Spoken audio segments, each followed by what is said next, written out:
Hello दोस्तों, कैसे हैं आप सब। स्वागत है आप सभी का कॉमिक वर्ल्ड चैनल पर। तो चलिए दोस्तों, शुरू करते हैं राज कॉमिक्स में भोकाल सीरीज़ की अगली कॉमिक्स मोहरा।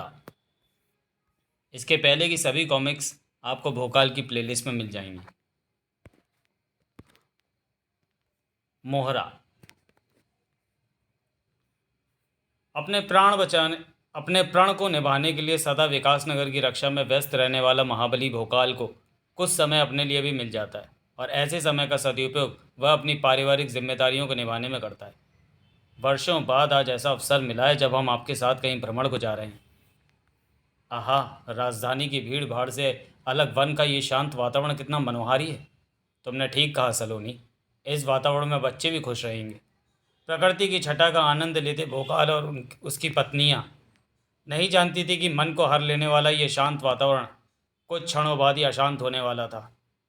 इन नाग मानवों द्वारा मनुष्य जैसा शरीर और पीठ पर पंख, ये तो कोई गरुड़ मानव लगता है। मैंने पहले कभी किसी गरुड़ मानव का शिकार नहीं किया।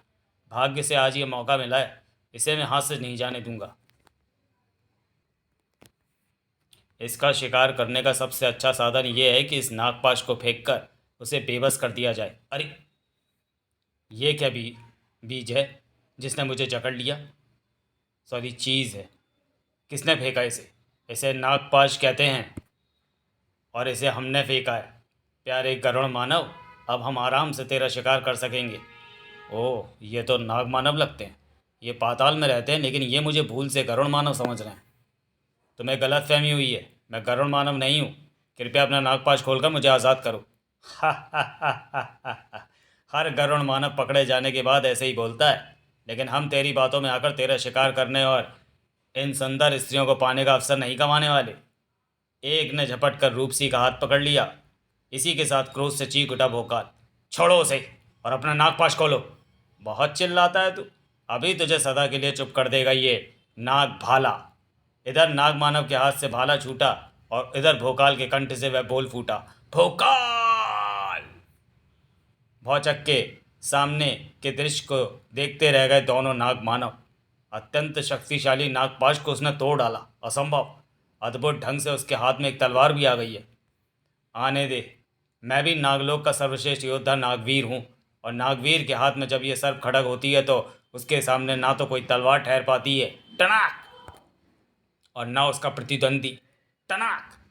तू भी शक्तिशाली और तेरी तलवार भी, लेकिन तू जानता नहीं कि अपनी शक्ति के घमंड में चूर होकर तू उस भोकाल और उसकी तलवार से टकराया है, जो तुझ जैसे न जाने कितने शैतानों की शीश को उनके धड़ से उतार चुका है। उफ, उफ, ये अपने मुंह से अत्यंत जहरीली विश्वंकार छोड़ रहा है। नागवीर के मुंह से अचानक निकली उस विश्वंकार ने भोकाल को विचलित कर दिया, लेकिन भोकाल तुरंत ही संभला। अच्छा हुआ मैंने तुरंत ही अपनी सांस रोक ली, वरना विष मेरी सांसों के साथ मेरे शरीर में प्रवेश करके मेरे रक्त में फैलकर मुझे मार डालता। ये मुझे फुफकार के जाल में उलझाकर अपनी खड़क से मारना चाहता है। इससे बचने का सबसे अच्छा उपाय यह है कि इसे जल्द से जल्द इसके इष्ट देवता के पास पहुंचा दिया जाए। खचाक! तलवार के उस धनी का एक भरपूर वार नागलोक के सर्वश्रेष्ठ वीर की गर्दन ले उड़ा। सब कुछ देखते दूसरे नागमानव को तो अपनी आंखों पर विश्वास ही नहीं हो रहा था। अद्भुत, आश्चर्यजनक, भोकाल नामक इस मनुष्य नागवीर को मार डाला। अब मेरा यहाँ ठहरना ठीक नहीं। ठहर दुष्ट, भागता कहाँ है? ठहरो रूपसी, पीठ दिखाकर भागते शत्रु के पीछे जाना शोभा नहीं देता। आओ हम सब कुछ भूलकर वन विहार का आनंद लें। इस समय भोकाल सचमुच सब कुछ भूल गया था। स्वर्गीय राजा विकास मोहन के कुलगुरु ऋषि योगेश्वर के आश्रम में राजा विकास मोहन का पुत्र अंकित मोहन उस समय चौंक पड़ा। गुरुदेव, आप तो अपने एक ऋषि की मित्र की कन्या के विवाह में सम्मिलित होने गए थे, वापस क्यों लौट आए? हाँ, जा तो मैं वहीं रहा था, लेकिन अचानक रास्ते में ध्यान आया कि ये तुम्हारे धनुर्विद्या अभ्यास का समय है। इस समय मैंने यहाँ तुम्हारे पास रहना उचित समझा, इसलिए वापस लौट आया। विवाह में तो अभी काफ़ी समय है, तो मैं धनुर्विद्या की कुछ गुर सिखाकर भी मैं वहाँ जा सकता हूँ। आओ। अपने धनुष बाण संभालकर योगेश्वर के साथ चल पड़ा राजकुमार अंकित मोहन। करी अचल लक्ष्य का खूब अभ्यास करो राजकुमार, क्योंकि इसके बाद तुम्हें ऐसे चल लक्ष्य का अभ्यास करना है जो मेरा उद्देश्य पूरा करेगा। कुछ देर बाद, शाबाश राजकुमार, अचल लक्ष्य को भेदने में तुम महारत हासिल करते जा रहे हो। परंतु वास्तविक धनुर्धर वह होता है जो अचल लक्ष्य की तरह ही चल लक्ष्य को भी भेज सके। इसलिए तुम्हें चल लक्ष्य को भी भेदने में महारत हासिल करनी होगी। ये लो 2 बाण और चल लक्ष्य को भेदने के अभ्यास के लिए तैयार हो जाओ। जो आज्ञा गुरुदेव। राजकुमार अंकित मोहन ने अपने गुरु से दोनों बाण लेकर धनुष पर चढ़ा दिए। आदेश दीजिए गुरुदेव, किस चल लक्ष्य को भेदना है? बाण पर यूं ही नज़र जमाए कुछ देर प्रतीक्षा करो राजकुमार, लक्ष्य शीघ्र ही सामने आएगा। खाली आकाश में कुछ तलाश करती योगेश्वर की आंखें कुछ क्षणों बाद ही हीरे की मानिंद चमक उठी। वह रहा लक्ष्य। बाण छोड़ो। क्षमा करें गुरुदेव, वो तो एक निरीह पक्षी है, क्या उसे लक्ष्य बनाना पाप ना होगा? ज्वालामुखी की तरह गरजा योगेश्वर। खामोश दुष्ट, अपने गुरु को पाप और पुण्य का अर्थ समझा रहा है। यह हमारी आज्ञा है, उस पक्षी को लक्ष्य बनाओ। जो आज्ञा गुरुदेव। जिस गुरु का दर्जा भगवान से भी बड़ा है, उसकी आज्ञा का उल्लंघन भला कहाँ कर पाता राजकुमार अंकित? पूरी शक्ति से प्रत्यंचा खींचकर उसने छोड़ दिए वे बाण, जिसने तुरंत ही आकाश की ऊंचाइयों पर उड़ते पक्षी को अपना निशाना बनाया। खच आ! लेकिन वह लक्ष्य पक्षी नहीं था, और इस बात का पता राजकुमार अंकित को तब लगा जब तड़पता हुआ वह लक्ष्य धड़ाम से ज़मीन पर आ गिरा। ओह नहीं, ये तो पक्षी नहीं है गुरुदेव, ये तो कोई पक्षी मानव है। शायद गरुड़ मानव। कहीं ये मर तो नहीं गया गुरुदेव? नहीं, यह अभी जीवित है, मैं इसे देखता हूँ। तुम जल्दी से आकर कुछ औषधि लेकर आओ। घबराया अंकित तुरंत ही औषधि लेने भाग खड़ा हुआ। तभी न देख सका वो शैतान की तरह चमकती अपने गुरुदेव की आंखों को। इन बाड़ों ने अपना एक काम तो कर दिया, लेकिन अभी एक और सबसे महत्वपूर्ण काम करना बाकी है। इसलिए इन बाड़ों को निकाल कर मैं यहीं रख देता हूँ, और इससे पहले कि कोई इधर आ निकले गरुड़ कुमार को लेकर गायब हो जाता हूँ। गरुड़ कुमार को अपने साथ लेकर अगर योगेश्वर तुरंत ही गायब नहीं हो जाते तो वहाँ पहुँचे उस गरुड़ मानव ने उन्हें अवश्य देख लिया होता। कुमार को मैंने यहीं गिरते देखा था, लेकिन यहाँ तो वे कहीं नहीं दिख रहे। कहाँ गए वे? अपने कुमार को तलाशती उस गरुड़ मानव की निगाहें उन बाणों पर पड़ी तो वह ऐसे उछला जैसे बाण ने उसे डंक मारा। उफ, ये बाण, ये तो कुमार के नीले रंग के रक्त में सने हुए हैं। उफ। कुछ पलों तक वह किम कर्तव्य विमूढ़ सा बाणों को देखता रहा, और फिर उन्हें लेकर बेहद तेज गति से आसमान की ऊंचाइयों की तरफ उड़ चला। आकाश की अनंत गहराइयों में कहीं बसा ये लोक गरुण लोक कहलाता है। आज इसी गरुण लोक का जर्रा जर्रा गरुण सम्राट गरुण राज की हृदय विदारक चीख से कांप रहा है। नहीं नहीं, ये नहीं हो सकता। कह दो गरुण सेन, तुम जो कह रहे हो वह सत्य नहीं है। क्षमा करें सम्राट, सत्य यही है। जब हम पृथ्वी लोक के विकास नगर राज्य के जंगलों के ऊपर से गुजर रहे थे तो वहाँ स्थित एक ऋषि के आश्रम में से किसी शिष्य ने यह बाण चलाकर गरुण कुमार को मार गिराया। मेरे बहुत ढूंढने पर भी मुझे गरुण कुमार का शरीर नहीं मिला। निश्चय ही मनुष्यों ने कुमार के शरीर को कहीं छिपा दिया है। क्रोध से कनपटियां तक सुर्ख होता चला गया गरुणराज का चेहरा। विकास नगर के उस आश्रम में जो हुआ है उसका दंड संपूर्ण पृथ्वी लोक को भुगतना होगा। हम सारी पृथ्वी को तबाह कर डालेंगे, और हमारा पहला निशाना बनेगा विकास नगर के जंगल में मौजूद आश्रम में रहने वाला वह हत्यारा शिष्य। गरुणराज की आंखों में नाचता क्रोध का तूफान बता रहा था कि ऋषि योगेश्वर के आश्रम पर कहर टूटने वाला है, लेकिन आश्रम में किसी को इसकी खबर नहीं थी। सामने जो लक्ष्य दिख रहा है, तुम सभी के लिए उसी पर लगने चाहिए। तुम सभी के तीर उसी पर लगने चाहिए। तैयार? शुरू करो। गुरु का आदेश मिलने के साथ ही हर शिष्य के धनुष पर चढ़ा बाण छूट पड़ा, लेकिन लक्ष्य तक एक भी बाण नहीं पहुंच पाया। नुकीले पंखों की उस बाण ने उन्हें रास्ते में ही तोड़ डाला, जिसे गरुणराज ने छोड़ा था। धनुष बाण के साथ किसी के जीवन से खेलने का शौक बहुत कष्टदायी होता है, लेकिन तुम्हें इस बात का आभास तब होगा जब तुम्हें बाण लगने के कष्ट का आभास होगा। साए सक साए आ। गरुणराज के पंखों से निकले उन नुकीले पंखों ने सभी के शरीरों में दर्द की लहर दौड़ा दी, जबकि क्रोध से गरज उठे ऋषि योगेश्वर। तेरे यहाँ आने का उद्देश्य जो भी हो, परंतु तूने मेरे शिष्यों पर आक्रमण करके ये दिखा दिया है कि मानवता के लिए तेरा जीवित रहना कतई हितकारी नहीं है। शिष्यों, आगे बढ़ो सभी और इसके पंख नोच डालो। तेरे शिष्य हमारे पंख नोच लेंगे, ये सपना मत देख ऋषि। इन पंखों के हवा के सामने इनमें से कोई नहीं ठहर पाएगा। करुणनाथ ने बेहद तेजी से अपने पंख फड़फड़ाए, जिनसे उत्पन्न हवा से तिनके की तरह उड़ते नजर आए आगे बढ़ते शिष्य। ओह, हमारे पंख उखाड़ने की कोशिश करने वाले अपने शिष्यों की दशा तो तूने देख ली ऋषि। अब हमारा यहाँ आने का उद्देश्य भी जान ले। हम तेरे उस हत्यारे शिष्य को लेने आए हैं, इसे इसके कर्मों का दंड देने के लिए, और हम इसे लेकर ही जाएंगे। और उसे ले जाने से हमें तू क्या, सारी पृथ्वी नहीं रोक सकती। थड़ा गुरुदेव! अपने गुरु पर वार होता देखता रहता ऐसा शिष्य ना था अंकित। तूने गुरुदेव पर प्रहार करके अपनी मृत्यु बुला लिया गरुणराज। मैं तुझे जीवित नहीं छोड़ूंगा। ओह! गरुणराज पर दूसरा वार करने में सफल न हो पाया अंकित। आई! अगर हमें तेरे प्राणों की आवश्यकता न होती तो हमारे इस प्रहार से तेरे मुख से चीख नहीं प्राण निकलते। अब मैं तुझे अपने साथ गरुण लोक लेकर उफ जाऊंगा। ओह! जब तक मैं जीवित हूं तू राजकुमार अंकित मोहन को छू भी नहीं पाएगा दुष्ट। अपने प्रहार से गरुणराज को दूर फेंक कर योगेश्वर हलक फाड़कर चीखे, मैं इसे यहाँ रोकता हूँ अंकित। तुम राजधानी भाग जाओ, वहाँ ये दुष्ट तुम्हारा कुछ नहीं बिगाड़ पाएगा। जो आज्ञा गुरुदेव।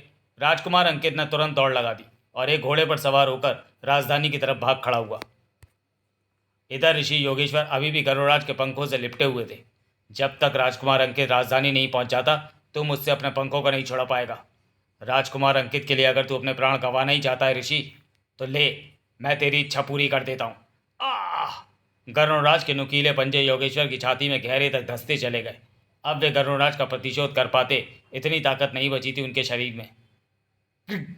राजकुमार अंकित राजधानी चला जाए या 7 पातालों के नीचे, लेकिन वह मेरे हाथों से नहीं बच पाएगा। गरुड़राज के कंठ से वह तेज कर्कश आवाज गूंजी। पलक झपकते ही सारा आकाश उन करण मानवों से भरता चला गया जिनका कहर जल्दी राजधानी पर बरस रहा था। ओ बचाओ! गरुण मानवों के पंख हिलने से उत्पन्न तूफान ने विकासनगर की राजधानी में भीषण तबाही मचा दी थी। घोर विपदा आन पड़ी थी विकासनगर पर। और जब विकास नगर पर विपदा आती है तो सभी को याद आता है एक ही नाम, भोकाल। हमारा रक्षक भोकाल कहाँ है? महाबली भोकाल, तुम कहाँ हो? आओ, आकर हमें इस विपदा से बचाओ। सब कुछ भूलकर अपने प्राणों को बचाने के लिए भागे विकासनगर के नागरिक ना तो ये जानते थे कि उनका रक्षक भोकाल कहाँ है, और संकट की इस घड़ी में घबराकर वे ये भी भूल गए थे कि उसे कैसे बुलाया जा सकता है। भागो, बचाओ!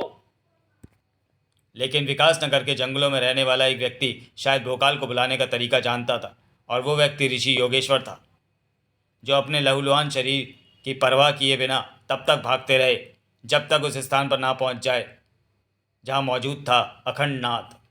भोकाल द्वारा राजधानी के बीचों बीच स्थापित किया वह विशाल घंटा, जो बजता है तो लोगों को आभास कराता है कि खत्म होने वाला है अन्याय, टन, और पाप, टन, क्योंकि वे जानते हैं कि अखंडनाथ की ध्वनि सुनकर पहुंचने वाला है उनका रक्षक भोकाल। उफ! क्या हुआ स्वामी, आप एकाएक ऐसे विचलित कैसे नजर आने लगे? मेरा हृदय कहता है कि राजधानी पर कोई संकट आन पड़ा है। मुझे ऐसा लग रहा है जैसे अखंडनाथ की ध्वनि मुझे बुला रही है। मुझे वापस राजधानी लौटना होगा। मैं जा रहा हूँ, तुम बच्चों को लेकर आ जाना।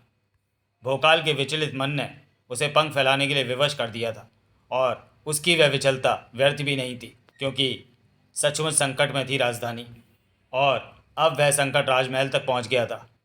यही होगा वह दुष्ट राजकुमार। राजकुमार तो यही है शैतान, परंतु तो उस तक नहीं पहुँच सकता, क्योंकि राजकुमार तक पहुँचने से पहले प्रवीण सिंह तुझे तेरे मृत्यु देवता के पास पहुँचा देगा। शोले बरसने लगे गरुड़राज की आंखों से। राजकुमार, हमारे बीच अगर तू दीवार है तो इस दीवार को गिराकर ही हम आगे जाएंगे। प्रवीण सिंह नामक ये दीवार गिरने के लिए नहीं, तूफानों का रुख मोड़ने के लिए बनी है, क्योंकि इस दीवार में न सिर्फ पर्वत सी मजबूती है, बल्कि शत्रुओं का मुंह तोड़ जवाब देने की क्षमता भी है। खचा खच! सामने खड़ी दीवार जितनी में मजबूत हो, हमें उसे तोड़ने में उतना ही मज़ा आता है। अभी तू भी टूटकर हमारे कदमों में बिछा नजर आएगा। उफ! इसके द्वारा छोड़े गए पंख घातक बाणों की तरह प्रहार कर रहे हैं। इन सभी को एक साथ रोकने का एक ही उपाय है, सप्तबाण संधान। सेनापति प्रवीण सिंह ने फुर्ती से तीर कमान संभाल लिए और संधान कर दिया धनुर्विद्या की उस अद्भुत कला का। सप्तबाण संधान विधि की मदद से तीरों की बाढ़ सी ला दी प्रवीण सिंह ने। देख गरुड़राज अपने घातक प्रहारों को नष्ट होते हुए, और प्रतीक्षा कर कि बाणों की ये बाढ़ कब तेरे प्राण पखेरु उड़ाने तेरे पास पहुंचती है। हम गरुड़ मानव के शरीर पर ये तीर तिनके से अधिक प्रभाव नहीं डालेंगे, इसलिए हमारे प्राण पखेरु उड़ाने की छोड़कर अपने प्राणों की सोच, क्योंकि तेरे द्वारा छोड़े गए बाण तेरे ही प्राण हरने आ रहे हैं। ओह! सामने के दृश्य को देखकर फट पड़ी थी प्रवीण सिंह की आंखें, क्योंकि गरुड़राज के पंख फड़फड़ाने से उत्पन्न हुई उस हवा ने बाणों का न सिर्फ रुख बदल दिया था, बल्कि निशाना भी बदल दिया था। प्रवीण सिंह के उन बाणों का नया निशाना अब खुद वह प्रवीण सिंह ही था, जिसके पास ना कुछ कर पाने का समय था और न बच पाने का। खच खच खच! एक हृदय विदारक चीख के साथ प्रवीण सिंह के प्राण भी उसके शरीर से निकल गए। मिट्टी के गीले ढेर की तरह बेजान होकर जमीन पर गिरा वह। अब गरुणराज का रास्ता साफ था। महल में राजकुमार अंकित को ढूंढने आगे बढ़ गया वह।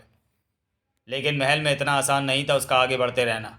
रुक जा दुष्ट, मेरे जीते जी मेरे अंकित की परछाई को भी नहीं छू सकता तू। अपने जिगर के टुकड़े को बचाने खुद रानी मोहिनी गरुणराज को रोकने आ पहुंची थी। मैं तेरे टुकड़े टुकड़े कर दूंगी। गरुणराज को आगे ना बढ़ने देने के लिए कृत संकल्प भी रानी मोहिनी। लेकिन गरुणराज नामक जिस आंधी को ऋषि योगेश्वर और सेनापति प्रवीण सिंह नहीं रोक पाए, उसके सामने रानी मोहिनी की क्या बिसात थी। रानी मोहिनी को मौत देकर एक बार फिर आगे बढ़ गई गरुड़राज नाम की वह आंधी। लेकिन अभी उसके कदम एक फलांग का ही फासला तय कर पाए थे कि अचानक जमीन से उखड़ गए वे कदम।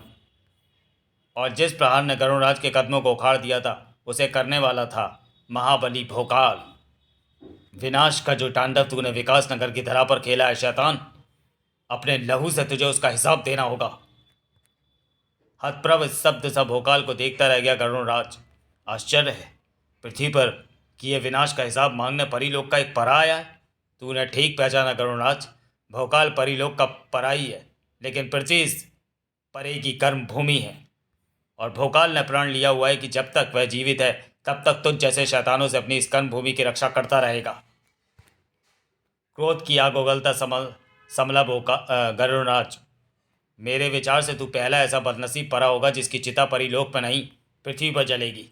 बदनसीब मैं नहीं तू है गरुड़राज, जिसके शव को गरुड़ लोक की ऊंचाइयां नहीं पृथ्वीलोक की गहराइयां मिलेंगी। उफ, दाद देनी होगी तेरे साहस की, जो तू मृत्यु के सामने खड़ा होकर भी ऐसी वीरता भरी बातें कर लेता है। परंतु सच्चाई यह है कि शत्रु की बातों से नहीं हथियारों से पराजित किया जाता है। खच खच उफ। इस बार गरुड़राज द्वारा किए वार को प्रहारा की मदद से रोका भोकाल ने। तूने हथियार की बात करके मुझे अपने मस्तक पर मौजूद प्रहारा की याद दिलाकर अच्छा नहीं किया, क्योंकि प्रहारा एक ऐसा हथियार है जो न सिर्फ शत्रु के वारों को रोककर उनके हौसले पस्त करता है, बल्कि शत्रु पर वार करके धाड़ उसके होश भी गुम करता है। धड़ाक।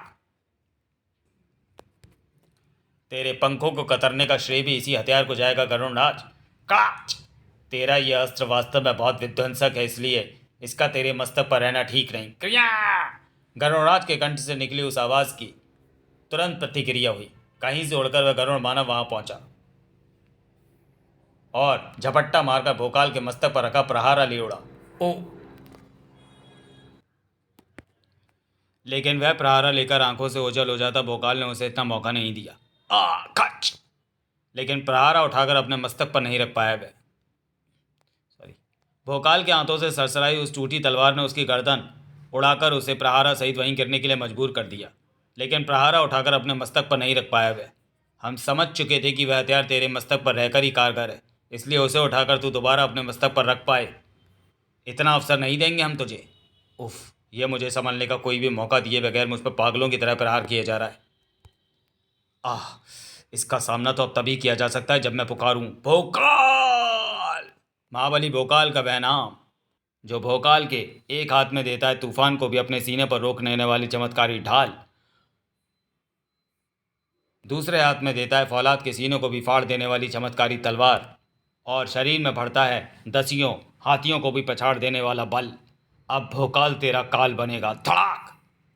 तुझे ऐसा सबक सिखाएगा कि पृथ्वी का नाम सुनकर थर्रा जाएंगे तेरे लोकवासी। महाबली भोकाल के कुछ ही वारों में गरुड़राज की उसकी असीमित शक्ति का अंदाजा हो गया। इसके शरीर, ढाल और तलवार में भरी जिन चमत्कारी शक्तियों के साथ ये लड़ रहा है, उनके रहते इस पर वार कर पाना मुश्किल है। अब तो इससे स्वयं को बचाने और इसे अपने प्रहारों का निशाना बनाने का हमारे पास एक ही रास्ता बचा है कि हम प्रयोग करें अपनी अदृश्य शक्ति। अरे, एकाएक कहाँ गया वह? अदृश्य होकर भाग गया लगता है। हम राजकुमार अंकित को लिए बिना कहीं नहीं जाने वाले। अपनी अदृश्य होने की शक्तियों का प्रयोग तो हमने इसलिए किया है ताकि हम तुझे आराम से अपना निशाना बना सके। आह! पलड़ा एक बार फिर गरुड़राज का भारी हो गया, और ऐसा होता भी क्यों ना। अदृश्य गरुड़राज का हर अदृश्य वार भोकाल को लग रहा था, जबकि भोकाल का हर बार हवा में लाठी चलाने जैसा साबित हो रहा था। हर गुजरते पल के साथ भोकाल के कंठ से निकलने वाली चीखें तेज और तेज होती चली जा रही थी। और भोकाल की हालत इस बात का प्रमाण थी कि निकट आ गया था काल को ललकारने वाले भोकाल का काल। और अब काल उसे दबोचने ही वाला था। कि अचानक आ पहुंची वह मदद। इस मणि को संभालो महाबली, इसकी सहायता से तुम अपने शत्रु और उसके अदृश्य प्रहारों को देख पाओगे। ओह, भोकाल के पास उस अजनबी मददगार के बारे में सोचने का समय नहीं था, इसलिए उसने सबसे पहले मणि को लपकने का काम किया। और जैसे ही मणि उसके हाथ में आई, वैसे ही उसे न सिर्फ अपनी तरफ आते वार साफ दिखाई दिए, बल्कि वार करने वाला भी साफ दिखाई दिया। इसलिए अब भोकाल के लिए घातक वारों से बचना और वार करने वाले को मुंह तोड़ जवाब देना मुश्किल नहीं था। तेरे छल का अंत हो गया है शैतान, अब तेरा अंत होना बाकी है। उफ, इसके विद्युत से चलते हाथ अब मुझे न संभलने का अवसर दे रहे हैं और ना ही कुछ कर पाने का। मेरे हर वार के साथ साथ अदृश्य शक्ति के विफल होने ने इस स्थिति को मेरे हाथ से निकाल दिया है। और ऐसे में मेरे लिए यही अच्छा होगा कि इस समय मैं इस लड़ाई को बीच में ही छोड़कर चला जाऊं और राजकुमार अंकित को लेने फिर आऊं किसी उचित शक्ति और अवसर के साथ। भागने की कोशिश बेकार है दुष्ट गरुणराज। विकास नगर में तूने जो विनाश मचाया है, उसका दंड देने के लिए भोकाल तेरे पीछे 7वें आसमान तक भी पहुंचेगा। क्रोध से कांपते भोकाल ने उड़ने के लिए पंख फड़फड़ाए, लेकिन उस मददगार ने उसे उड़ने से रोक दिया। रुक जाओ महाबली, उसके पीछे जाने की मूर्खता मत करो। निश्चय ही उसका उद्देश्य तुम्हें अपने पीछे ले जाकर मौत के किसी जाल में फंसा देने का है। भोकाल एक पल के लिए अपने मददगार की बात सुनने के लिए रुका। इतने समय में ही उसका शत्रु उसकी आंखों से ओझल हो चुका था। ओह, बच निकला। लेकिन आप कौन हैं और मेरी सहायता के लिए ये मणि लेकर अचानक यहाँ कैसे आ गए? जवाब में तुरंत ही उसने अपना रूप बदला। मैं नाग सिंह हूँ, महाबली पाताल में रहने वाले उन नाग मानवों का सम्राट, जंगल में जिनसे तुम्हारी मुठभेड़ हुई थी।